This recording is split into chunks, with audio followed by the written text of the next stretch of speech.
Hello दोस्तों, welcome to पहल academy. पहल एकेडमी के जो डेली प्रैक्टिस क्वेश्चन है उसके डे 21 में आपका स्वागत है।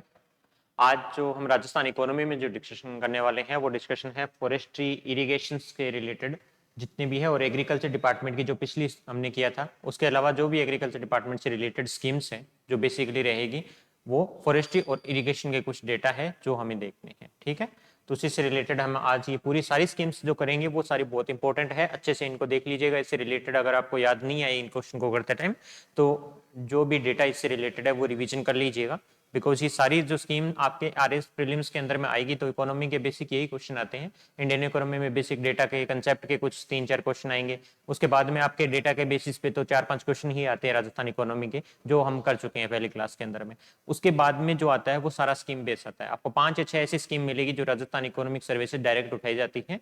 तो उन स्कीम से कौन कौन से क्वेश्चन बन सकते हैं, किस तरीके से उस स्कीम में से क्वेश्चन बनेंगे, इरिगेशन के भी रिलेटेड जैसे आज हम प्रोजेक्ट देखेंगे कौन कौन से इंपॉर्टेंट प्रोजेक्ट चल रहे हैं तो उनमें कैसे क्वेश्चन बनते हैं वो सारे आज हम कवर करने की कोशिश करेंगे। ठीक है, तो सेकंड चैप्टर आज हमारा पूरा कवर हो जाएगा एग्रीकल्चर वाला। उसके अंदर पिछले वाले में भी हमने करवाए हैं, उसके अंदर में 30 क्वेश्चन लगभग है, 30 क्वेश्चन लगभग आज रहेंगे तो इनको जल्दी से देख लेते हैं। पहला क्वेश्चन इसके अंदर में आता है, जैसे आपने देखा होगा कि नेशनल फूड सिक्योरिटी मिशन है। नेशनल हमने किया था food security mission, economic survey के अंदर में किया था नेशनल फूड सिक्योरिटी मिशन। उससे क्या क्वेश्चन बन सकता है वो देखना है हमें। तो फूड सिक्योरिटी मिशन कैसे चला था, कब चला था, एक तो वो आता है, वो काफी पुराना डेटा हो गया है तो उसके ऊपर में बेसिक नहीं पूछा जाता है। सेंटर का है food security, national food security है तो सेंटर की गवर्नमेंट की स्कीम है तो इसलिए उस पर ज्यादा फोकस नहीं। हमें देखना है कि यहाँ पे राजस्थान के अंदर में उसके अलग अलग जो सब कंपोनेंट है वो कौन सा है, कितने जिलों में लागू किया गया है, जनरली ये पूछा जाता है। ठीक है, तो नेशनल फूड सिक्योरिटी मिशन मोटा अनाज मक्का के लिए कितनों में चल रहा है, इसके अलावा जौ में कितनों में चल रहा है और गेहूं के अंदर में कितनों जिलों में लागू किया जा रहा है फूड सिक्योरिटी मिशन को, वो है। तो ये सारी जो आप जब पढ़ते हो इसको नेशनल फूड सिक्योरिटी मिशन को तो इसमें राजस्थान के सारे हिस्सों में सब कंपोनेंट्स लागू नहीं किए गए हैं। तो आपको बताना है कि क्या है रहेगा इसका। पहला हमसे स्टेटमेंट क्या बोल रहे हैं, नेशनल फूड सिक्योरिटी मिशन मोटा अनाज जो मक्का है उसमें राज्य के 5 जिलों में लागू किया गया है। ये कह रहा है कि 5 जिलों में लागू किया गया है। दूसरा, जौ के लिए बताया गया है कि राज्य के 7 जिलों में लागू किया गया है और गेहूं के लिए 14 जिलों में लागू किया गया है। तो कौन कौन सी चीज इस तीनों स्टेटमेंट्स में कौन से स्टेटमेंट सही है, तो ये तीनों के तीनों स्टेटमेंट आपके बिल्कुल सही है। याद कर लीजिए पूरा कि मक्का के लिए आपके रहेगा, मक्का के लिए अगर आपसे बोला जाए नेशनल फूड सिक्योरिटी मिशन तो वो 5 जिलों का रहेगा। जौ के लिए कहे तो वो आपके 7 जिलों में राजस्थान में लागू किया गया है और गेहूं के लिए आपके 14 जिलों में लागू किया गया। तो जब कोई भी स्कीम करो तो इसी तरीके से करनी है कि इसमें से इंपॉर्टेंट राजस्थान से रिलेटेड कौन सा इंपॉर्टेंट डेटा है जो हमारा आ सकता है। तो यहाँ पे ये तीनों मक्का 5, जौ 7 और गेहूं 14 जिलों में लागू हो सकता है। ठीक है, उसके बाद अगला जब हम पॉइंट करते हैं उसी के अंदर में तो एक आता है वृक्ष जनित जो तिलहन की बात की गई है। तिलहन, ये देखो tree borne oil seed, oil seed हमने किया था पहले भी, डेटा किया था ऑयल सीड का। ठीक है, खरीफ की कौन सी रहती है, रबी के अंदर में कौन सा रहता है, किसका क्या रहता है। एक पॉइंट आता है यहाँ पे ट्री बोर्न ऑयल सीड का बोला जाता है, टीबीओ या वृक्ष जनित तिलहन जिसको बोला जाता है। इसके बारे में सवाल ये है कि जो 2022-23 के दौरान 2022-23 के दौरान इसमें किसके प्लांटेशन की बात की गई, किसके वृक्षारोपण की बात की गई इनमें से। तो टोटल राजस्थान के अंदर में 6 ऐसे हैं TBO tree borne oil seed है जिनको हम वृक्षारोपण की बात चल रही है यहाँ पे सर्वे के अंदर में दिया गया है। 6 है टोटल, लेकिन 22-23 के अंदर में उन 6 में से सिर्फ 2 ये, एक तो पहला तो आपको 6 के 6 नाम पता होने चाहिए, दूसरा रहना चाहिए कि 6 के अंदर में से 2 कौन से हैं जिनको ट्रिबोन जो ऑयल सीड है इनको प्लांटेशन के लिए सपोर्ट प्रोवाइड किया जा रहा है। ठीक है, तो ये एक स्पेशल कैटेगरी बन जाती है। तो यहाँ पे आप देखोगे तो ओलिव और जोजोबा, सी इसका सही आंसर है, ओलिव और जोजोबा है जिसके लिए यहाँ पे इसमें 2022-23 के इकोनॉमिक सर्वे के अंदर में बोला गया कि इसमें इन दोनों के प्लांटेशन के लिए इनको सपोर्ट प्रोवाइड किया जा रहा है। तो 6 के 6 आप नाम याद कीजिएगा कौन कौन से हैं, उनका भी पूछा जा सकता है कौन से इसमें शामिल नहीं है 6 में, और है तो 2022-23 के अंदर किसका सपोर्ट दिया गया है, ओलिव और जोजोबा को सपोर्ट दिया गया है। ठीक है, अब अगला क्वेश्चन देखते हैं किससे संबंधित है, ये है प्रधानमंत्री फसल बीमा योजना। प्रधानमंत्री फसल बीमा योजना है, ये बहुत काफी चर्चा में रही थी, ये बहुत टाइम से चल रही है लेकिन क्वेश्चन अभी भी पूछा जाता है प्रधानमंत्री फसल बीमा योजना के लिए और सर्वे में दी गई है तो उसके बारे में आपको सही कथन बतानी है, 1 या 2 3 दिए गए। प्रधानमंत्री फसल बीमा योजना खरीफ 2016 से शुरू की गई थी, पहला स्टेटमेंट ये बोल रहे हैं। ठीक है, दूसरा क्या कह रहा है कि वाणिज्य फसल और बागवानी फसलों के लिए कि जो किसान की प्रीमियम राशि होगी, कितना एक फार्मर है वो प्रीमियम भरेगा, वो 5% है, ये दिया गया है। ठीक है, इसके बाद में भारत सरकार द्वारा वहन की जाने वाली अधिकतम प्रीमियम सब्सिडी असिंचित क्षेत्र के लिए 25% होगी, ये तीसरा स्टेटमेंट है। तो इनमें प्रधानमंत्री फसल बीमा योजना से संबंधित कौन सा स्टेटमेंट सही है, ये चूज करना। तो पहला स्टेटमेंट आपका सही है कि ये खरीफ 2016 से शुरू की गई थी। ठीक है, दूसरा स्टेटमेंट ये बोलता है कि जो वाणिज्यिक फसलें हैं, देखो कॉमर्शियल हो गया, हॉर्टिकल्चर क्रॉप्स हो गए, उनके लिए फार्मर का प्रीमियम कितना रहेगा, 5% रहेगा। बिल्कुल सही है ये स्टेटमेंट। कॉमर्शियल के लिए फार्मर को ज्यादा प्रीमियम देना है, यहाँ पे यहाँ वाणिज्यिक बागवानी फसलों के लिए किसान को देना होगा 5% प्रीमियम। लेकिन भारत सरकार जो अधिकतम प्रीमियम सब्सिडी वहन करती है वो दो हिस्सों में बटी हुई है, एक तो आपका सिंचित क्षेत्र के लिए देगी और एक है असिंचित के लिए रहेगी। तो सिंचित की दी गई है 25% जो मैंने यहां लिखा है, ये सिंचित की है, तो तीसरा स्टेटमेंट आपका गलत हो जाएगा। असिंचित के लिए 30% की राशि जो है, अधिकतम प्रीमियम कितना है असिंचित क्षेत्र के लिए, ओबीसी प्रीमियम ज्यादा देना पड़ेगा गवर्नमेंट को, तो भारत सरकार असिंचित क्षेत्र के लिए 30% देती है, सिंचित क्षेत्र के लिए ये 25% की राशि देती है। तो इसका आंसर क्या हो जाएगा, 1 या 2। तो कोई भी योजना करो, बेसिक जो डिटेल है उस पर फोकस करना कि किसके अंदर में क्या दिया जा रहा है, इसी को आप पढ़ते तो आपको पता लग जाता। खरीफ 2013-16 से शुरू करिए, खरीफ में कितना है, रबी में कितना है, और आपके वाणिज्यिक बागवानी फसलों के लिए कितना है, सबको प्रतिशत याद करने हैं। इंडियन गवर्नमेंट है जो सिंचित क्षेत्र के लिए अलग से सब्सिडी देती है, असिंचित के लिए अलग से देती है, तो उसको कैटेगोरिकली याद कर लोगे, प्रधानमंत्री फसल बीमा एक बार में आपका कंप्लीट हो जाएगा। ठीक है, अब आगे याद करते हैं, आगे कौन सी देगी है, प्रधानमंत्री कृषि सिंचाई योजना। देखो प्रधानमंत्री कृषि सिंचाई योजना के बारे में दिए गए है, इस पे स्टेटमेंट 2 दिए गए हमें। उद्यानिकी विभाग नोडल विभाग है, पहला क्या दिया गया है, उद्यानिकी विभाग है जो हॉर्टिकल्चर डिपार्टमेंट जिसको बोलते हैं, हॉर्टिकल्चर डिपार्टमेंट क्या इसका नोडल जो है डिपार्टमेंट है। ठीक है तो ये प्रधानमंत्री कृषि सिंचाई योजना, लेकिन यहां पे दिया गया हॉर्टिकल्चर डिपार्टमेंट है वो इसका नोडल डिपार्टमेंट है। दूसरा, भारत सरकार और राजस्थान सरकार का फंडिंग पैटर्न इसके अंदर में, जो अगर राजस्थान में लागू करते हैं तो 60-40 है क्या। तो ये भी है कि अगर कोई भी योजना लागू होती है तो थोड़ा अगर कहीं सर्वे के अंदर में हमें अगर दिया गया है कि इसमें राजस्थान का भारत सरकार का फंडिंग पैटर्न क्या रहेगा, तो उसको हमें अच्छे से याद करना बहुत जरूरी है। तो ये दोनों स्टेटमेंट आपके क्या रहेंगे, सही है, पहला भी सही है। देखो प्रधानमंत्री कृषि सिंचाई योजना होने के बावजूद इसका हॉर्टिकल्चर डिपार्टमेंट है, इसका नोडल मिनिस्ट्री है, थोड़ा सा ओड है, इसलिए इसको बार बार पूछा भी जाता है कि भारत कृषि सिंचाई योजना के अंदर नोडल डिपार्टमेंट कौन है, तो उद्यानिकी विभाग रहेगा इसका। और भारत सरकार और राजस्थान सरकार का जनरली जो पैटर्न है याद कर लेना 60-40 ही रहेगा। जनरली जो पैटर्न है लगभग स्कीम्स के अंदर में, बहुत ही कोई स्पेशल कैटेगरी स्कीम है तो उसमें ज्यादा हो जाता है इंडियन गवर्नमेंट का हिस्सा, ज्यादातर ये भारत सरकार राजस्थान सरकार का जनरल स्कीम्स है उनमें सब में 60-40 आपको देखने को मिलेगा। तो ये लगभग सही रहता है आपका। ठीक है, इतना तुक्का लगा सकते हो आप, तो बोथ ए एंड बी इसका आंसर सही होगा। अब करते हैं महात्मा ज्योतिबा फुले मंडी श्रमिक कल्याण योजना, बहुत इंपॉर्टेंट योजना है। महात्मा ज्योतिबा फुले मंडी श्रमिक कल्याण योजना है जो आपकी बहुत ही इंपॉर्टेंट योजना है। यहाँ पे बहुत सारे इसके कंपोनेंट्स हैं जिनको आपको ध्यान में रखना है। ठीक है, 4-5 कंपोनेंट है। यहाँ पे 2 स्टेटमेंट मैंने पूछे आपसे कि यहाँ पे पहला दिया गया 2 बेटियों तक की शादी के लिए 50,000 रुपए की सहायता उपलब्ध करवाई जाएगी। इसमें जो मंडी श्रमिक है उनके लिए एक महात्मा ज्योतिबा फुले मंडी श्रमिक कल्याण योजना शुरू करेगी। उसके बहुत सारे कंपोनेंट्स हैं। यहाँ पे पहला बोल रहा है कि 2 बेटियों की शादी के लिए 50,000 रुपए की सहायता राशि उपलब्ध कराएंगे। दूसरा ये कह रहा है कि 2 गर्भावस्था अवधि के लिए 15 दिन गैर कुशल श्रम दर पर पिता को छुट्टी दी जाती है। तो क्या ये दोनों स्टेटमेंट सही है? बिल्कुल सही है, दोनों स्टेटमेंट यहाँ पे बिल्कुल सही है। कि पहला इसमें कंपोनेंट क्या क्या है इसके अंदर में थोड़ा सा मैं बता देता हूँ। ये कब शुरू की गई थी? 2015 में शुरू की गई थी। इसके बाद में कंपोनेंट्स क्या था? मदर को कितना दिन का मैटरनिटी वाला लीव मिलेगा, इसमें विद पेड लीव कितनी मिलेगी? 45 डेज की पेड लीव मिलेगी। 2 बच्चों के लिए पैटर्निटी जो लीव है बोला जाता है, उसको पिता को छुट्टी दी जा रही है, गैर कुशल श्रम दर पे दी जाएगी। एक फिक्स तो होना चाहिए ना कि किस दर पे मिलेगा, स्किल्ड लेबर पे मिलेगा, गैर स्किल्ड लेबर पे। तो राजस्थान में जो गैर कुशल श्रम दर है उस पे 15 दिन का अवकाश दिया जाएगा पैटर्निटी वाला। इसका एक पॉइंट ये है। ठीक है, अगर हेल्थ इश्यू हो जाते हैं तो यहाँ पे आपको एक कंपोनेंट इसका ये है कि 20,000 रुपए आपको सीरियस हेल्थ इश्यू के दौरान दिए जाएंगे, प्रोवाइड किए जाएंगे। ठीक है, अगर बच्चे पढ़ के आगे 60% से ज्यादा इसके अंदर में लेके आते हैं परीक्षा के अंदर में, तो इनको स्कॉलरशिप दी जाएगी।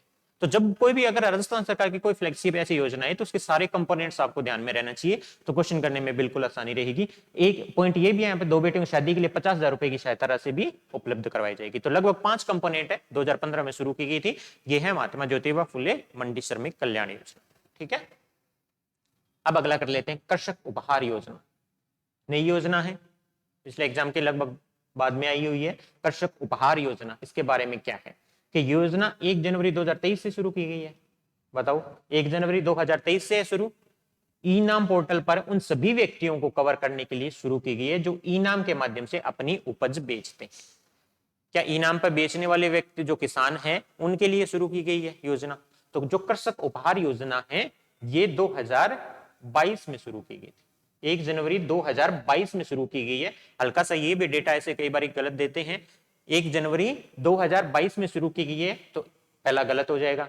दूसरा बिल्कुल सही है आपका कि ई नाम पोर्टल के माध्यम से कृषक उपहार योजना है, उसके अंदर में जब भी आप कोई प्रोड्यूस सेल करता है कोई भी फार्मर, तो उसको बढ़ावा देने के लिए कृषक उपहार योजना शुरू की गई है। अब इसमें उपहार क्या है, ऐसा क्या उपहार दे रहे हो आप कि आप जब उससे सेल करते हो तो हर 10,000 रुपए की सेल पे आपको एक कूपन दिया जाएगा।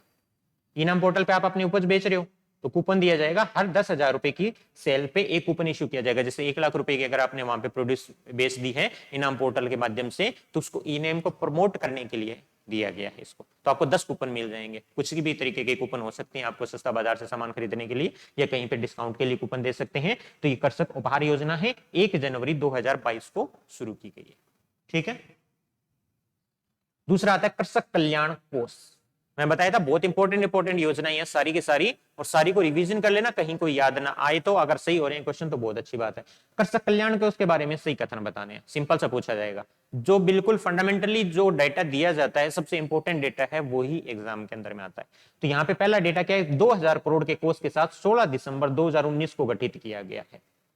Incorporated on December 16, 2019 with an corpus of 2000 crore. 2000 crore से क्या गठित किया था, और क्या ये 16 दिसंबर 2019 को गठित किया था। इस कोष का उपयोग किसानों को उसकी उपज का वाजिब दाम दिलाने के लिए किया जाएगा, कि आपको जितने भी प्रोड्यूस है, कितने भी प्राइस के अंदर में ऊपर नीचे हो, आपको एक रीजनेबल प्राइस जरूर मिलेगा, इसके लिए इसका उपयोग किया जाएगा। कई बार होता है ना कि किसी भी उपज के दाम बहुत ज्यादा गिर जाते हैं तो वो सड़कों पे फेंकते हैं, टमाटर हो गया, कभी इनके इतने उपज के दाम बढ़ जाते हैं कि 200 रुपए हो जाते हैं। तो आपको इस चीज का ध्यान रखने के लिए यहाँ पे एक कृषक कल्याण कोष की स्थापना की गई है। ठीक है। तो कृषक कल्याण कोष, अब इन दोनों के स्टेटमेंट के अंदर में देखोगे तो जो दूसरा स्टेटमेंट है वो आपका बिल्कुल सही है। किसी लिए दिया गया है कि रीजनेबल प्राइस आपको हर प्रोड्यूस की मिल सके, इसके लिए एक फंड बना दिया उन्होंने। अब फंड में दिक्कत क्या है कि 16 दिसंबर 2019 को तो बनाए, लेकिन ये 1000 करोड़ रुपए से बना था। अब अगर आपसे पूछा जाए 2000 करोड़ के कोष के साथ स्थापना की थी, तो बिल्कुल गलत है। 1000 करोड़ रुपए के हिसाब से आपने 16 दिसंबर 2019 को गठित किया था। वर्तमान में कोष है, उसके बाद 1000 करोड़ रुपए आपने लोन लेके इस कोष को 1000 करोड़ से बढ़ा के 2000 करोड़ कर दिया गया था। तो ऐसे पूछा जाए कि इस कोष की जो संख्या टोटल अगर अभी कितनी है वैल्यू, अगर इसमें बोला जाए कितना है पैसा, तो 2000 करोड़ रुपए है, बिल्कुल सही रहेगा। लेकिन अगर ये बोल दिया जाए कि 16 दिसंबर 2019 को एक 2000 करोड़ रुपए के साथ गठित किया था, बिल्कुल गलत है। 1000 करोड़ रुपए के साथ गठित किया गया था, 1000 करोड़ रुपए लोन लेके इसके अंदर में बढ़ाया गया था। अब कोष की टोटल वैल्यू 2000 करोड़ रुपए है। इसका उपयोग क्या किया जाता है, उपज को वाजिब दाम दिलाने के लिए किया जाता है।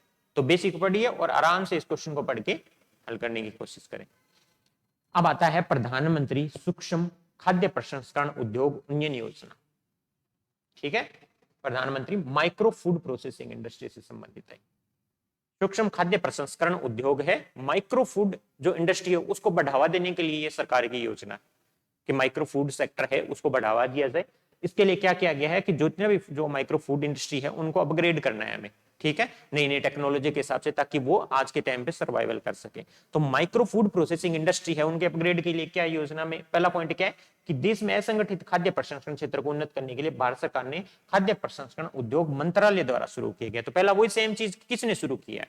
ठीक है, तो ये पहला स्टेटमेंट पढ़ने से हमें सही लग रहा है, बिकॉज ऑब्वियसली बात है कि देश में ये असंगठित जो खाद्य प्रसंस्करण क्षेत्र है उनको सपोर्ट करने के लिए भारत सरकार का जो खाद्य प्रसंस्करण उद्योग मंत्रालय है इसी ने शुरू किया है। तो पहला अपना सही है स्टेटमेंट। ठीक है। दूसरा स्टेटमेंट क्या बोलता है कि इस योजना में 2020-21 से लेकर के 24-25 तक 5 वर्षों की अवधि में 10,000 करोड़ रुपए के व्यय की कल्पना की गई है। ठीक है, कि हमें 10,000 करोड़ रुपए लगाने हैं 20-21 से लेके 24-25 तक। ये क्या स्टेटमेंट, यहाँ पे बड़ा जो अमाउंट होता है उसके ऊपर में ध्यान देना कि कई बार गलत भी लिख देते हैं। इस स्टेटमेंट में सही है, ये अमाउंट बिल्कुल सही है। 20-21 से लेके 24-25 तक 5 साल की अवधि में 10,000 करोड़ रुपए खर्च करेंगे हम इसके लिए कि माइक्रो फूड प्रोसेसिंग इंडस्ट्री है उसको अपग्रेड करना है। अब करेगा कौन? ये गवर्नमेंट ऑफ इंडिया के अंदर में जो फूड प्रोसेसिंग इंडस्ट्री मिनिस्ट्री है, फूड प्रोसेसिंग इंडस्ट्री की, वो करेगी। 2020-21 से 24-25 तक 10,000 करोड़ रुपए खर्च किए जाए। ठीक है, तो इसके ऊपर में ये बढ़िया सवाल बना था। अब अगला सवाल आता है अपना, के बाद में अगर हम जाते हैं कि इसके अंदर जो कृषि और संबंधित क्षेत्र के अंदर में एक पोर्शन अपना ये भी आता है पशुधन वाला, जो हमने कल देखा था, स्टार्टिंग के अंदर में देखा था लाइव स्टॉक वाला। तो उसके ऊपर में पशुधन एक सेंसस हुई थी 2019 के अंदर में। ठीक है, लाइव स्टॉक सेंसस है 2019। पहले तो सबसे पहले तो ये याद करना है लाइव स्टॉक सेंसस हुई कब थी? 2019 के अंदर में हुई थी। उसमें क्या क्या सही है? राज्य की कुल पशुधन संख्या 568 लाख है और कुक्कुट पक्षियों की संख्या 146 लाख है। अब बताओ पोल्ट्री बर्ड्स है वो 146 लाख है क्या? टोटल अगर पॉपुलेशन बोले जाए क्या 568 लाख है क्या? तो बिल्कुल ये पहला स्टेटमेंट सही है। ये मैंने इसलिए लिया क्योंकि कई बार ये पूछा जा गया है कि कुक्कुट पक्षियों की संख्या 146 लाख है क्या? ये स्टेटमेंट डायरेक्ट भी पूछ लेते हैं कई बार। तो ये भी जो बेसिक इंपॉर्टेंट डेटा है वो थोड़ा सा याद करना पड़ेगा आपको। कुक्कुट पक्षियों की संख्या कितनी है? 146 लाख है। राज्य में देश का लगभग 10.6% पशुधन है। अब कितना हिस्सा है? जब जीडीपी का हिस्सा करते हैं, हर चीज का हिस्सा करते हैं, तो लाइव स्टॉक का भी करना पड़ेगा कि राजस्थान के अंदर में लाइव स्टॉक का कितना प्रतिशत हिस्सा है राज्य में? देश का 10.6% है। राज्य ने वर्ष 2020-21 में देश में 42.45 ऊन का उत्पादन किया है या योगदान दिया है टोटल देश में। तो ये भी बिल्कुल बढ़िया है। इसके अंदर में आप देखना और भी जो आपके दिए गए हैं कि ऊन उत्पादन वाला सब ये भी सही है। देश का लगभग 10.6% पशुधन भी सही है। इसका आंसर सारा ऑल ऑफ द अबव रहेगा। और यहाँ पे मैंने सिर्फ ऊन का योगदान लिखा है, इसके अलावा जैसे कैमल का कितना प्रतिशत राजस्थान के अंदर में है, तो जितना भी लाइव स्टॉक यहाँ पे लिखा गया है सर्वे के अंदर में वो सारा आपको याद करना है। ठीक है, तो राज्य में कुक्कुट पक्षियों की संख्या 146 है, देश में लगभग 10.6% पशुधन है, राज्य में 20-21 में देश का 42.45% है ऊन का योगदान है। ये स्टेटमेंट भी आपका बिल्कुल सही है। अगला करते हैं, एक लैब की स्थापना हुई है आधुनिक जैव सुरक्षा प्रयोगशाला 3। ठीक है, मॉडर्न बायोसेफ्टी लेबोरेटरी बना रहे हैं। अब मॉडर्न बायोसेफ्टी लेबोरेटरी ऐसी कोई लेबोरेटरी हो, यूनिवर्सिटी हो जहां पे इनकी स्थापना हो रही है, तो इसको आपको अच्छे से याद करना है कि कहां पे स्थापना हो रही है। डायरेक्ट वन लाइनर क्वेश्चन है, बिल्कुल सही हो जाएगा। कहां पे हो रही है? Ajmer, Jaipur, Jodhpur, Bikaner. Modern biosafety laboratory है तो इसकी स्थापना यहाँ पे कैपिटल में की जाएगी, जयपुर के अंदर। मॉडर्न बायोसेफ्टी जो लेबोरेटरी है 3 की, इसकी स्थापना है इसकी जयपुर में की जाएगी। ये सोच लो कि सबसे मॉडर्न है, कोई इंफ्रास्ट्रक्चर बनता है वो राजधानी में बनता है, तो आपका यहाँ पे जयपुर में स्थापना की जाएगी। ठीक है, अगला क्वेश्चन, राज्य में जिला दुग्ध उत्पादक सहकारी संघ कितने हैं? डायरेक्ट क्वेश्चन पूछा जाता है। 21 है, 22 है, 24 है, 23 है, 25 है, कितने हैं इसमें? अभी जो है वो 24 है। ठीक है, जिला दुग्ध उत्पादक सहकारी संघ अगर पूछा जाए कितने हैं, तो जिला दुग्ध सहकारी संघ है, सीधी संख्या पूछी जाती है 24 है। इसके अलावा ये भी पूछा जा सकता है कि सबसे लास्ट में कौन बना था। तो ये दो चीजें आपको प्रिपेयर कर लेनी है। ठीक है, इसी हिसाब से अब जब आगे चलते हैं, ठीक है, तो राजस्थान जो कोऑपरेटिव के अंदर में आएंगे जिला दुग्ध उत्पादक, आपने देख लिया 24 है। इसके अंदर में भी हमारे पास 3 या 4 ऐसी स्कीम्स है जो बहुत इंपॉर्टेंट है, जिससे क्वेश्चन आ सकते हैं। वो कौन कौन सी है? जो राज सरस सुरक्षा कवच बीमा योजना, राज सरस सुरक्षा कवच बीमा योजना, इसके बारे में सही कथन के विचार करो। पहला क्या कह रहा है कि 1 जनवरी 2022 से एक व्यक्तिगत दुर्घटना बीमा योजना लागू की गई। ये क्या है? पहले तो सबसे पहले ये पता होना चाहिए आपको, राज सरस सुरक्षा कवच बीमा योजना 1 जनवरी 2022 को शुरू हुई है क्या? क्या ये व्यक्तिगत दुर्घटना बीमा है क्या? ठीक है, दूसरा पॉइंट क्या रहा है, इस योजना के तहत आकस्मिक मृत्यु या पूर्ण स्थायी जो अपंगता हो गई तो 5 लाख रुपए, और आंशिक रूप से आपकी अपंगता हुई है तो 2.5 लाख रुपए की राशि निर्धारित की गई है। तो एक तो इसके कितना बीमा मिल रहा है, किसके लिए ये योजना है, कब चालू की गई थी, तो इसके दोनों स्टेटमेंट आपके सही है कि एक तो व्यक्तिगत दुर्घटना बीमा है, सबसे इंपॉर्टेंट तो ये है राष्ट्रीय सरस सुरक्षा कवच बीमा योजना 1 जनवरी 2022 को शुरू की गई है। और फिर इसके अंदर में कितनी दी गई है कि आकस्मिक मृत्यु हो जाए या पूर्ण स्थायी अपंगता हो जाए 5 लाख रुपए, आंशिक अपंगता के दौरान 2.5 लाख रुपए की इसकी राशि दी जाएगी। तो ये है राज्य सरस सुरक्षा कवच बीमा योजना। अगला सवाल देखते हैं, मुख्यमंत्री दुग्ध उत्पादक जो है उनको संबल योजना, मतलब मुख्यमंत्री बोले कि दुग्ध उत्पादक है उनको संबल देने की एक योजना है, उसके तहत वर्तमान में दुग्ध उत्पादकों को कितने रुपए की सब्सिडी दी जा रही है? ये जो सब्सिडी का अमाउंट है अभी हाल ही में चेंज हुआ था, इसलिए पूछा जा सकता है पहले कितनी थी अब कितनी है, 2 रुपए है, 4 रुपए, 5 रुपए, 6 रुपए। फिलहाल कितना दिया जा रहा है कि मुख्यमंत्री दुग्ध उत्पादक संबल योजना के तहत दुग्ध उत्पादकों को किस मात्रा में सब्सिडी दी जाती है, उसमें कितने रुपए की सब्सिडी दे रही है गवर्नमेंट, ये दे रही है अभी 5 रुपए की। अच्छे से याद कर लो, ये किसी और सवाल के साथ मिला के भी दे सकते हैं, दोनों योजनाओं को मिला के एक सवाल बनाया जा सकता है, किसी भी तरीके से डायरेक्ट भी पूछा जा सकता है कि कितने रुपए की सब्सिडी दी जा रही है, 5 रुपए की सब्सिडी दी जा रही है आपको दुग्ध उत्पादकों को। ठीक है, अब आती है बड़ी योजना, प्रधानमंत्री मत्स्य संपदा योजना। 5 रुपए की सब्सिडी से चलो प्रधानमंत्री मत्स्य संपदा बीमा योजना, करोड़ों का यहाँ पे निवेश किया जा रहा है। पहला स्टेटमेंट कह रहा है कि वित्त वर्ष 2020-21 से वित्त वर्ष 24-25 तक 5 वर्षों की अवधि में 20,050 करोड़ रुपए खर्च किए जाएंगे। क्या ये स्टेटमेंट सही है? वही सेम पिछली वाली की तरह 20-21 से शुरू करेंगे, 24-25 तक है, 5 सालों की अवधि है, यहाँ पे 20,050 करोड़ रुपए की बात करिए। क्या ये सही है? 20,050 करोड़ रुपए। इसका उद्देश्य मछुआरों और मछली किसानों की आय और रोजगार सृजन को दुगुना करना है, बिकॉज मत्स्य संपदा योजना है, मछलियों से संबंधित है। तो दूसरा स्टेटमेंट तो बिल्कुल सही लग रहा है कि इसका उद्देश्य मछुआरे और मछली किसानों की आयों को और रोजगार के उनके अवसर उपलब्ध करवाना ताकि उनकी इनकम है वो डबल हो सके। सिंपल सी बात है। पहला क्या रहेगा, 20-21 से 24-25 तक की है, 5 साल ये, और 20,050 करोड़ रुपए भी है। वहां पे बिल्कुल कंफ्यूज मत होना, 20,050 करोड़ रुपए ही है, 5 सालों की अवधि में 20,000 करोड़ रुपए खर्च करेंगे, 20,050 करोड़ रुपए। ठीक है, पहले वाले के अंदर 10,000 करोड़ थे, इसमें 20,050 करोड़ है। प्रधानमंत्री मत्स्य संपदा योजना है जो मछुआरों के लिए लाई गई है ताकि उनकी आय डबल हो सके। तो हर एक सेगमेंट को देख रहे हैं, एग्रीकल्चर को भी, उसके अलाइड सेक्टर के अंदर में जितने भी बन रहे हैं। अब आ जाओ यहाँ पे, उसके बाद में अपना कौन सा टॉपिक था, फॉरेस्ट्री। वानिकी के अंदर में क्या क्वेश्चन बनते हैं अपने। पहला क्वेश्चन क्या है कि राज्य के कुल भौगोलिक क्षेत्र का 4.8% वन क्षेत्र है। कितना वन क्षेत्र बताया गया हमें? 4.8%। और राज्य वन आवरण है जो भौगोलिक क्षेत्र का 9.6% बताया गया। अब दोनों स्टेटमेंट बताओ कौन सा सही है कौन सा गलत है। भौगोलिक क्षेत्रफल का 4.8% वन क्षेत्र नहीं है, ये वन क्षेत्र है 9.6%। ठीक है, और अगर आपसे वन आवरण फॉरेस्ट कवर बोला जाए तो वो कितना है? 4.87%। ये दोनों स्टेटमेंट गलत है, आंसर होगा D, neither one nor two. तो फॉरेस्ट अपने राजस्थान के अंदर में अगर बोला जाए कि फॉरेस्ट एरिया क्या है, फॉरेस्ट एरिया 9.6%। और फॉरेस्ट कवर क्या है,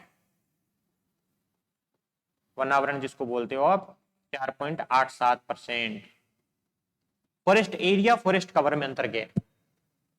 forest area 9.6%, forest cover 4.87%। Forest area वो क्षेत्र जिसको स्टेट गवर्नमेंट या सेंट्रल गवर्नमेंट है, अपने यहाँ स्टेट गवर्नमेंट होगी, स्टेट गवर्नमेंट डिक्लेयर करती है फॉरेस्ट। अब अगर डिक्लेयर किया है तो चाहे उसमें झाड़ियां हो चाहे वो पूरा क्षेत्र खाली हो, वो फॉरेस्ट एरिया ही कहलाएगा। पर वो जो फॉरेस्ट एरिया के रिलेटेड जो कानून है वो सारे लागू होंगे इसके ऊपर में, चाहे उसके अंदर में झाड़ियां हो, चाहे पेड़ हो, चाहे फॉरेस्ट पूरा कवर न हो, वन का आवरण बिल्कुल ना हो, चाहे उसमें पूरा आच्छादित न हो, लेकिन फॉरेस्ट एरिया ही कहलाएगा अगर स्टेट गवर्नमेंट उसको नोटिफाई करती है तो वो तो आता है फॉरेस्ट एरिया के अंदर। फॉरेस्ट कवर में कौन सा आएगा? फॉरेस्ट कवर में आपका वो एरिया आएगा जहां पे एक्चुअल के अंदर में वन है, वहां पे वृक्षों की कैनोपी है, जहां पे सघन वन आपके पास में है, उनके अंदर में फॉरेस्ट कवर के अंदर में भी जैसे वनावरण में भी डिवाइड किया जाता है किस तरीके के वन है, तो वो सारे वन क्षेत्र होना चाहिए। तो एक्चुअली वन क्षेत्र है वो फॉरेस्ट कवर बताता है आपका, और जो गवर्नमेंट ने नोटिफाई किया है फॉरेस्ट, वो फॉरेस्ट एरिया के अंडर में आएगा। फॉरेस्ट एरिया में फॉरेस्ट कवर तो आएगा ही आएगा, उसके अलावा वो क्षेत्र भी जो स्टेट गवर्नमेंट नोटिफाई कर सकती है, चाहे वहां पे फॉरेस्ट कवर हो या न हो। ठीक है, तो फॉरेस्ट कवर एरिया है 9.6%, फॉरेस्ट कवर रहेगा आपका 4.87%। ठीक है, पहला सवाल ये बनता है। दूसरा क्या है कि किस स्थान पर जैविक उद्यान नहीं है, यानी बायोलॉजिकल पार्क कौन से स्थान पे नहीं है। राजस्थान के अंदर में 4 स्थान पे है अपने बायोलॉजिकल पार्क। कितने यहाँ पे देखो, नेशनल पार्क कितने हैं, वाइल्ड लाइफ सेंचुरी कितनी है, कौन सी कहां पे, ये अच्छे से आपको याद होना चाहिए। कंजर्वेशन पार्क कितने हैं, ठीक है। अब बायोलॉजिकल पार्क कितने हैं, तो बायोलॉजिकल पार्क कितने हैं अपने? 4। अब आपको ये बताना है कि इन चारों में से कौन सा एक है जो मिसिंग है, जहां पे यहाँ पे नहीं है। जयपुर, उदयपुर, कोटा, जैसलमेर। तो अपना बायोलॉजिकल पार्क जयपुर में है, उदयपुर में भी है, कोटा में भी है। जैसलमेर में नहीं है बायोलॉजिकल पार्क, जैसलमेर की बजाय कहां पे है? जोधपुर में। तो 4 कौन कौन से हैं? जयपुर, उदयपुर, कोटा और जोधपुर, 4 जगह पे अपने बायोलॉजिकल पार्क है, आपको अच्छे से पता होना चाहिए। इसके अलावा आपको नेशनल पार्क याद कर लेना, वाइल्ड लाइफ सेंचुरी भी अच्छे से याद करनी है, ठीक है। उसके बाद आती है घर घर औषधि योजना। घर घर औषधि योजना पिछली बार मेंस में आई थी, तो इसलिए कई बार मेंस में आया हुआ सवाल है जो वापस प्रीलिम्स में भी आ जाता है। घर घर औषधि योजना, उसके बारे में शुरू करते हैं। ये योजना 1 अगस्त 2021 को शुरू की गई थी। बताओ भाई, पहला सही है क्या? 1 अगस्त 2021 को मैं मेंस का बोल चुका हूं पिछली बार, तो पहला स्टेटमेंट सही है, 1 अगस्त 2021 को शुरू की गई है। यह योजना चिकित्सा विभाग की फ्लैगशिप योजना है क्या? अब आपको पता होना चाहिए, घर घर औषधि योजना अगर ऐसी कोई फ्लैगशिप योजना आती है जिसके बहुत सारे पोस्टर भी लगे थे, तो कौन से विभाग की है वो बहुत इंपॉर्टेंट है। चिकित्सा विभाग की है क्या? इस योजना के तहत तुलसी, गिलोय, अश्वगंधा और कालमेघ के 8 पौधे, यानी हर एक के 2-2 पौधे हैं, 2 तुलसी, 2 गिलोय, 2 अश्वगंधा, 2 कालमेघ। ये भी याद होना चाहिए कौन से पौधे, 4 की बात की गई है। अगर सिर्फ 4 ये तो पता होना चाहिए, तुलसी है, गिलोय है, अश्वगंधा है, कालमेघ है। एक क्वेश्चन ये भी ऐसे भी बना सकते हैं कि कौन सा इनके अंदर में है, घर घर औषधि योजना में शामिल नहीं है, तुलसी, गिलोय, अश्वगंधा, एक और दे देंगे तो उसकी जगह कालमेघ होगा। इनके 2-2 पौधे राजस्थान के प्रत्येक परिवार को घर घर पर वितरित किए गए हैं। ये स्टेटमेंट भी बिल्कुल सही है। सेकंड स्टेटमेंट आपका गलत है, इसका आंसर रहेगा 1 और 3, बी रहेगा इसका आंसर। सेकंड स्टेटमेंट में किसकी रहेगी? हम अभी फॉरेस्ट्री वाला कर रहे हैं, तो किसकी रहेगी? फॉरेस्ट डिपार्टमेंट की है ये योजना। किसकी है? फॉरेस्ट डिपार्टमेंट की। भले ही ये हेल्थ के लिए हैं ये पौधे सारे, तुलसी, गिलोय, अश्वगंधा, कालमेघ, लेकिन लगा कौन रहा है? पौधों की बात आ रही है तो वो लगा रहा है फॉरेस्ट डिपार्टमेंट। तो फॉरेस्ट डिपार्टमेंट की योजना रहेगी, न कि चिकित्सा विभाग की, ठीक है। अब अगली करते हैं क्वेश्चन। राजस्थान आर्थिक समीक्षा 2022-23 के अनुसार इको टूरिज्म को बढ़ावा देने के लिए लव कुश वाटिका कहां विकसित की जा रही है? लव कुश वाटिका, यह सवाल डायरेक्ट पूछा जा सकता है कि किस लेवल पे आपको स्तर पे जो इको टूरिज्म को बढ़ावा देने के लिए लव कुश वाटिका विकसित की जा रही है। लव कुश वाटिका के अंदर में एक क्वेश्चन और भी बनेगा, अभी बताता हूं, पहले ये देख लो कहां पे है। ग्राम पंचायत स्तर पे है, पंचायत समिति स्तर पे है, जिला स्तर पे है या संभाग स्तर पे है? कहां पे करेंगे लव कुश वाटिका? तो इसका आंसर रहेगा प्रत्येक जिला स्तर पे। और इंपॉर्टेंट इसलिए है कि हर डिस्ट्रिक्ट पे, प्रत्येक जिले में 2 करोड़ रुपए, थोड़ी अमाउंट नहीं है, 2 करोड़ रुपए लगा करके लव कुश वाटिका विकसित की जाएगी हर एक जो है डिस्ट्रिक्ट के अंदर में, हर जिला स्तर पे इसको विकसित किया जाएगा। यहाँ पे क्या रहेंगे कि जैसे मनोरंजन पार्क की तरह ही इसको विकसित किया जाएगा। मनोरंजन गतिविधियां हो जाएगी आपकी, पैदल ट्रैक बना देंगे, जल की निकासी हो जाएगी, बहुत सारे पक्षी आ जाएंगे, खेलने के लिए स्थान हो जाएगा। तो एक तरीके से पार्क की तरह विकसित करना है, 2 करोड़ रुपए लगाए जाएंगे हर जिला स्तर पे। ये भी पूछा जा सकता है कितने पे, मतलब हर जिले स्तर पे कितने रुपए में ये जो कुश वाटिका का विकास किया जा रहा है? तो 2 करोड़, 1 करोड़ 50 लाख रुपए कितने दिए गए हैं? तो 2 करोड़ रुपए दिए गए हैं। जिला स्तर पे लव कुश वाटिका का विकसित किया जा रहा है, हर जिले में एक रहेगी आपकी, ठीक है। अगला सवाल, स्वरोजगार क्रेडिट कार्ड योजना के बारे में बताना है। स्वरोजगार क्रेडिट कार्ड योजना, पहला समझ में आ गया होगा, क्रेडिट है, पैसा लेना है, खुद का रोजगार चलाना है। तो यहाँ पे क्या रहेगा? 5 वर्ष की अवधि के लिए 50,000 रुपए की ऋण। आपको पैसा लेना है, कितना लेना है, कितने साल के लिए दिया जाएगा, ये देखना पड़ेगा। 5 वर्ष के लिए है, 50,000 रुपए है, ठीक है। योजना कृषि क्षेत्र से संबंधित है। दूसरा ये रह गया कि किन को देंगे स्वरोजगार क्रेडिट कार्ड वाला। दिमाग लगाओ कौन सा सही होना चाहिए, क्या पहला सही है या दूसरा सही है? पहला आपका रहेगा बिल्कुल सही। 5 साल की अवधि के लिए पैसा दिया जाएगा, 50,000 रुपए का ऋण राशि उपलब्ध करवाई जा रही है स्वरोजगार क्रेडिट कार्ड योजना के थ्रू, ठीक है। स्वरोजगार क्रेडिट कार्ड योजना में 50,000 रुपए दे रहे हैं आपको काम करने के लिए, अपने मनपसंद का काम चुनो, 5 साल की अवधि तक के लिए आपको 50,000 रुपए दिए गए हैं, ठीक है। बाद में वापस करने हैं सारे। उसके बाद में क्या कृषि क्षेत्र से संबंधित है? नहीं, ये कृषि क्षेत्र से नहीं है, उनमें होना चाहिए जो गैर कृषि क्षेत्र, कृषि को नहीं, कृषि में काम कर रहे हैं उनके लिए नहीं, गैर कृषि गतिविधियों के दौरान अगर आपको कोई स्वरोजगार करना है तो उसमें आपको 5 सालों के लिए 50,000 रुपए की राशि की सहायता दे रही है। तो दूसरा आपका गलत हो जाएगा, तो इसका आंसर हो जाएगा 1 ओनली, ठीक है। अब आप आ जाते हैं अपने सिंचाई पे, इरिगेशन पे। इरिगेशन पे बहुत सारे सवाल बनते हैं, बहुत इंपॉर्टेंट सवाल है। 2 तरीके से सवाल बन सकते हैं। एक तो आपको किसी भी नदी जो परियोजना चली है, नर्मदा नदी परियोजना होगी या कोई बांध परियोजना होगी, उससे संबंधित डायरेक्ट पूछा जा सकता है। तो हर एक इंडिविजुअल आपको जो परियोजना चली है उसके बारे में भी जानकारी होनी चाहिए। दूसरा जो सवाल बनता है वो बनता है कि सिंचाई जितनी भी परियोजनाएं हैं वो कौन से जिले से संबंधित है, ये भी सवाल सुमेलित करने वाला बनता है। तो पहले ये 2 सवाल सुमेलित करने वाले देख लेते हैं, थोड़ी इंपॉर्टेंट जो परियोजनाएं चल रही है वो याद हो जाएगी। उसके बाद इंडिविजुअल एक एक परियोजना को लेकर उन पे सवाल बनाने की कोशिश करेंगे जो इंपॉर्टेंट है, जिनमें से बन सकता है। तो पहला क्या है? सिंचाई परियोजना है, उनको जिला के साथ सुमेलित करना है। क्या करना है? तो जो सिंचाई परियोजनाएं क्या है? परवन, नवनेरा बैराज, पीपलखुंट, काली तीर। अब इनको सुमेलित करो, किसके साथ करोगे? इधर दिए गए कोटा, प्रतापगढ़, धौलपुर और बारां। तो परवन किसकी है? परवन है बारां की, तो ए का तो 4 हो जाएगा। नवनेरा बैराज, नवनेरा बैराज कहां पे है? कोटा। नवनेरा बैराज रहेगा कोटा के अंदर में, तो बी का 1 हो जाएगा। ये देखो, इसमें से हो सकता है या इसमें से हो सकता है, ठीक है। पीपलखुंट किसकी है? पीपलखुंट है प्रतापगढ़ की। यहाँ पे देखो पीपलखुंट किसकी है? प्रतापगढ़ की। काली तीर रहेगी धौलपुर की। तो यहाँ पे सी का कर दो 2, डी का कर दो 3, तो बी आपका आंसर हो जाएगा। सही आंसर है बी। परवन रहेगी 12, नवनेरा बैराज है कोटा, पीपलखुंट रहेगी प्रतापगढ़, काली तीर रहेगी धौलपुर। तो इस तरीके से आपको देखना है कि सारी आपको सिंचाई परियोजना सबसे पहले फंडामेंटली पता होनी चाहिए कि किस जो डिस्ट्रिक्ट है उससे संबंधित है। इसी क्रम में अगर आगे दूसरी देखते हैं हम, ये सिंचाई परियोजनाएं हैं टोटल।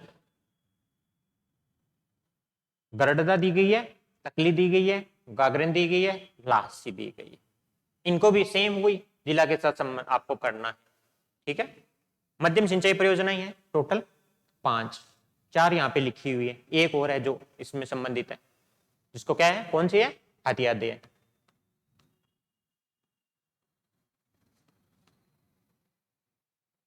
हथियादे कहां पे है? 12 में। मध्यम सिंचाई परियोजना कौन? 5 है टोटल, हथियादे 12 में है। ये 4 कहां पे है? इनका सुमेलित आप करो। गरडदा कहां पे है? तकली, गागरीन, लाहसी। गरडदा है बूंदी में, ए का कर दो 2, ए का 2, इसका तो आंसर इसी से आ गया। तो कई बार आपका एक मैच करते भी आंसर आ सकता है। इसके हिसाब से देखो बाकी सही है क्या?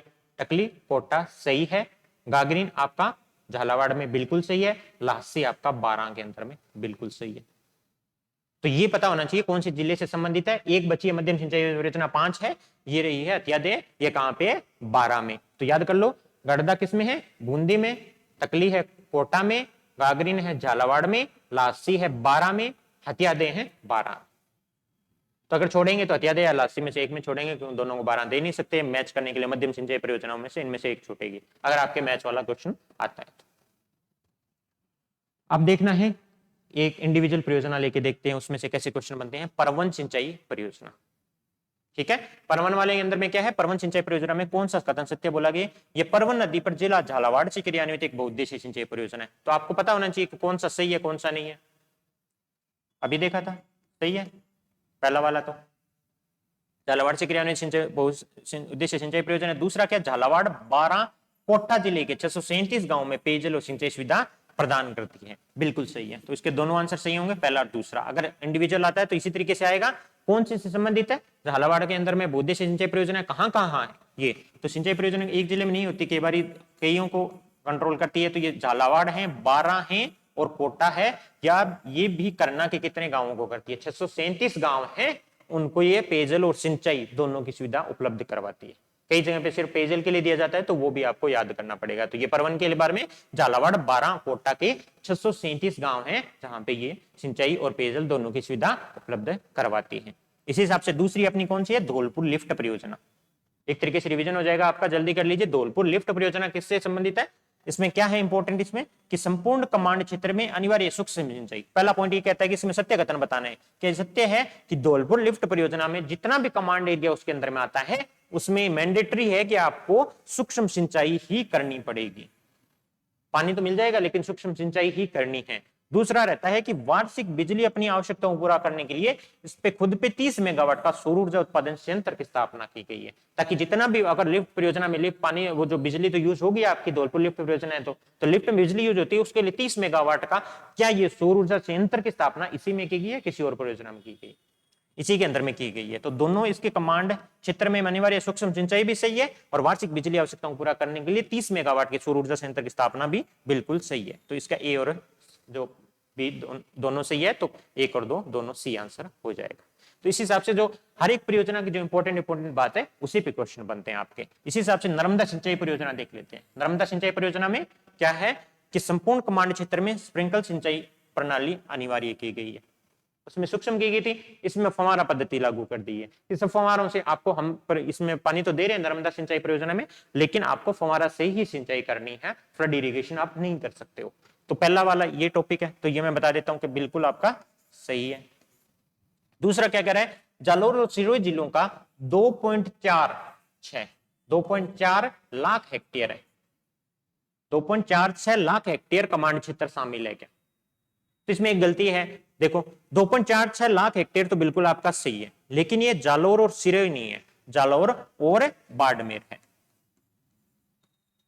किसको दी गई है ये ध्यान रखना, बिल्कुल भी जल्दबाजी में गलती मत कर देना कि कौन सी जिलों की बात की गई है, क्या इंपॉर्टेंट न्यूज है, और कितने कमांड एरिया या कितने गांव अगर डाटा दिया गया है तो वो याद करना है। तो नर्मदा सिंचाई परियोजना के अंदर में क्या है, स्प्रिंकल सिंचाई प्रणाली की गई है। इसके अंदर में कहां पे है, जालोर और बाड़मेर के अंदर में, जालोर और बाड़मेर में 2.46 लाख हेक्टेयर की अपनी सिंचाई हो रही है नर्मदा सिंचाई परियोजना के थ्रू। ठीक है, अब आता है राजस्थान जल क्षेत्र आजीविका सुधार परियोजना, जल क्षेत्र आजीविका सुधार परियोजना RWSLIP, Rajasthan water sector livelihood improvement project. अब कुछ प्रोजेक्ट ऐसे चल रहे हैं जो एक्सटर्नल प्रोजेक्ट, एडेड प्रोजेक्ट बोला जाता है, जिनको की बार की वित्तीय सहायता से चलते हैं। तो उनके दौरान ये याद करना जरूरी है कि किसकी सहायता से चल रहे हैं, क्या उसमें किसी न्यू डेवलपमेंट बैंक है उसकी सहायता से चल रहे हैं, जापान का जो बैंक है जायका उसकी सहायता से चल रहे हैं, वर्ल्ड बैंक की सहायता से चल रहे हैं। तो उनको बिल्कुल कंफ्यूज नहीं करना है, अलग अलग रखना है कि राजस्थान जल क्षेत्र आजीविका सुधार योजना, इसके बारे में बताओ सत्य कथन कौन सा है, कि जापान इंटरनेशनल कॉर्पोरेशन एजेंसी जायका के द्वारा चल रहा वित्त पोषित है। परियोजना की अवधि कितनी है, 8 वर्ष है क्या इस परियोजना के तहत 16 जिलों में 137 सिंचाई परियोजनाओं का पुनर्वास और नवीनीकरण कार्य किया जा रहा है क्या?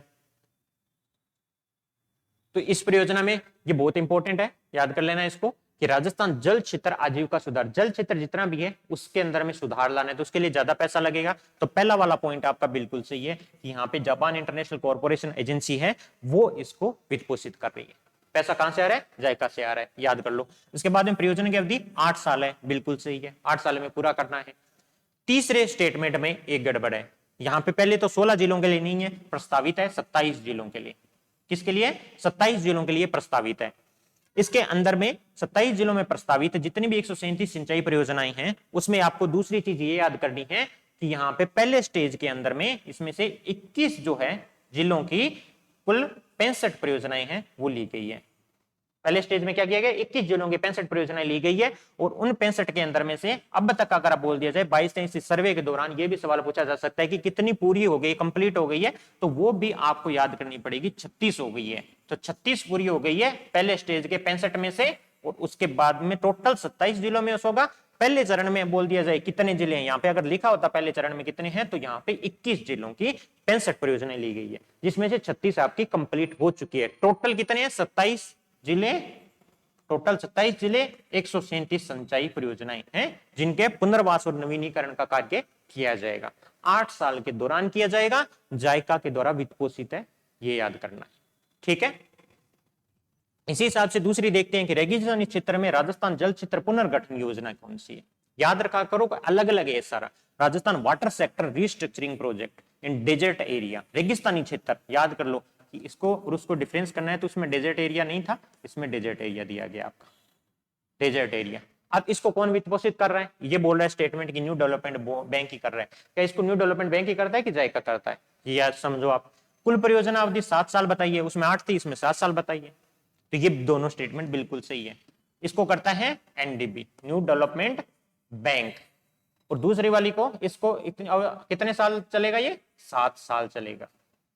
ठीक है, इसके अंदर इंपॉर्टेंट क्या है, डेजर्ट एरिया के अंदर में रेगिस्तानी क्षेत्र में राजस्थान जल क्षेत्र पुनर्गठन परियोजना है जो न्यू डेवलपमेंट बैंक द्वारा वित्त पोषित है, और पूर्व परियोजना अवधि 7 साल है, तो दोनों स्टेटमेंट इनके सही।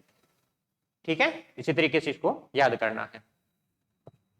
अगला देखते हैं, राष्ट्रीय जल विज्ञान परियोजना हाइड्रोलॉजी आपका प्रोजेक्ट, नेशनल हाइड्रोलॉजी प्रोजेक्ट, उसके बारे में इंपॉर्टेंट जो कौन सा कथन सत्य है, राष्ट्रीय जल विज्ञान परियोजना। आज जो इरिगेशन के लिए या एग्रीकल्चर के लिए जितनी भी परियोजनाएं ली है वो सेम टू सेम ऐसे क्वेश्चन आने की या इसी डाटा के बेस पे आपके कोई ना कोई क्वेश्चन आने की पूरी संभावना है, तो इनको आप रिवीजन कर लीजिएगा, अगर नहीं याद है तो जो इंपॉर्टेंट चीज है वो याद किया करो। तो राष्ट्रीय जल विज्ञान परियोजना के अंदर में सत्य कथन पहला क्या बोल रहा है, ये परियोजना भारत सरकार के जल संसाधन, नदी विकास और गंगा संरक्षण विभाग द्वारा वित्त पोषित है। एक तो इस विभाग का नाम इतना बड़ा कर दिया है ना कि लिखने में पूरा पेज भर जाता है।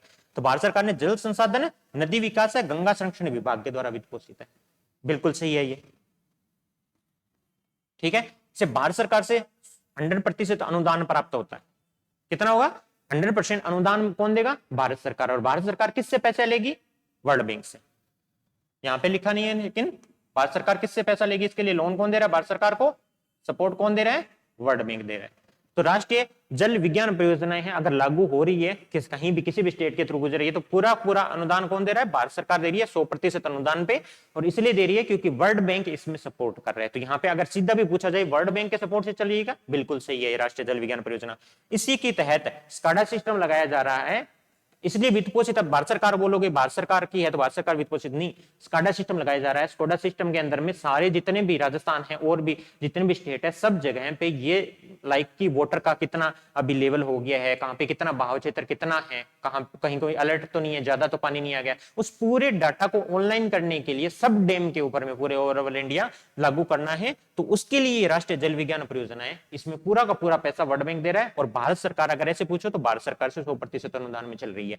और यहाँ पे राजस्थान के अंदर में बिसलपुर बांध है, इस पे पहली बार स्काडा सिस्टम लगाया गया है। और भी कई जगह लगाया गया, वो याद करना आपकी जिम्मेदारी है, लेकिन बिसलपुर बांध में पहला स्काडा सिस्टम लगाया गया है। तो तीसरा स्टेटमेंट भी बिल्कुल सही है, सारे के सारे सही है इसमें, ठीक है। चलो अगली वाले पे चलते हैं। सरहिंद फीडर की रीलाइनिंग में पंजाब और राजस्थान के बीच की हिस्सेदारी क्या है? अब राजस्थान को कहीं से तो पानी मिलता है, सारा मिलता है पंजाब के थ्रू, ठीक है। तो यहाँ पे आपको देखना है कि सरहिंद फीडर है, जहां से इसको रीअलाइनिंग का काम चल रहा है, उसको सही भी तो रखना है, पूरी फीडर नहर को। तो उसमें राजस्थान का और जो पंजाब है उनकी हिस्सेदारी क्या? पंजाब की कितनी है और राजस्थान की कितनी है? 60-40, 40-60, 54.15%, 45.45 या 45.45 पंजाब के हैं या 54.15 राजस्थान के हैं। तो इसका क्या आंसर रहेगा? ये रहेगा। पंजाब की कितनी है? 54.15, राजस्थान की कितनी है? 45.85, 45.85% है और राजस्थान की इसके अंदर में हिस्सेदारी है जितनी भी कॉस्ट आएगी, और पंजाब की रहेगी 54.15। ये बहुत इंपॉर्टेंट डेटा है, इसको अच्छे से याद करना। ये रहती है लास्ट क्वेश्चन अपना, पूर्वी राजस्थान नहर परियोजना ERCP। बहुत ही एक अच्छा प्रोजेक्ट है जिसपे मेंस में भी क्वेश्चन आ चुका है, प्री के अंदर में भी आया और भी आएगा क्वेश्चन बार बार, इस बार भी पूरे आने की संभावना है आपके ERCP से, ठीक है। ये योजना वर्ष 2051 के लिए 13 जिलों में पीने के पानी की उपलब्धता निश्चित करेगी। पहला स्टेटमेंट ये कह रहा है, किसने बोला? 2051 तक हम 13 ऐसे जिले हैं जहां पे पीने के पानी की उपलब्धता सुनिश्चित करेंगे इसके थ्रू, पूर्वी राजस्थान नहर परियोजना के थ्रू। क्या स्टेटमेंट है? क्या 2051 तक की बात करिए? इस परियोजना के माध्यम से मानसून अवधि के दौरान कुन्नू, कुल, पार्वती, काली सिंध और मेज नदी उपबेसिन है, उससे जितना भी अधिशेष पानी मिलता है, इससे फालतू जितना पानी है मानसून के दौरान इन नदियों में, कुन्नू, कुल, पार्वती, काली सिंध और मेज में जो ज्यादा पानी हो जाता है, उसको बनास, मोरेल, बाणगंगा, कालीसील, गंभीरी, पार्वती नदी उपबेसिन में स्थानांतरित किया जाएगा। क्या ऐसे ही है? इतनी सारी है जिनको कनेक्ट कर सकते हो, बिल्कुल सही है। दोनों स्टेटमेंट इसके बिल्कुल सही है कि 2051 तक 13 जिलों के अंदर में यहाँ पे पानी की व्यवस्था की जाएगी पीने की। इसके लिए क्या किया जाएगा कि जो कुन्नू, कुल, पार्वती, काली सिंध और मेज नदी के उपबेसिन है, जहां पे मानसून के दौरान ज्यादा पानी हो जाता है, उसका जो ज्यादा पानी है वो बनास, मोरेल, बाणगंगा, कालीसिल और गंभीर, पार्वती नदी के अंदर में जो उपबेसिन है वहां पे स्थानांतरित किया जाएगा, ताकि वहां से जो गांव में पानी पहुंचाया जा सके। तो हर परियोजना को इतने ही आपको डिटेल में करना पड़ेगा। किसी को नहीं याद हो तो बिल्कुल प्लीज रिवीजन कर लीजिएगा, अभी बहुत टाइम है। लेकिन जो राजस्थान इकोनॉमिक सर्वे से करते हो तो सिर्फ डेटाबेस क्वेश्चन नहीं आते हैं, योजनाओं के आधार पे भी आते हैं। और योजनाओं के आधार पे हो, चाहे इरिगेशन वाले प्रोजेक्ट्स हो, कौन सा प्रोजेक्ट कहाँ पे चल रहा है, किसकी सहायता से चल रहा है, कितने जिलों को वो अफेक्ट कर रहा है, ये सारी चीजें याद करना बहुत इंपॉर्टेंट है। तो रिविजन करते रहिए हमारे साथ। शाम को हर दिन है वो शाम को 6 बजे जुड़िए, जो हर एक सब्जेक्ट का इसी तरीके से डिटेल में एनालिसिस के साथ में आपको करवाया जाएगा। एक तरीके से बहुत बढ़िया रिवीजन हो जाएगा। और अपने दोस्तों के साथ शेयर कीजिए, सब्सक्राइब कीजिए। मिलते हैं अगले क्लास के अंदर में। Thank you.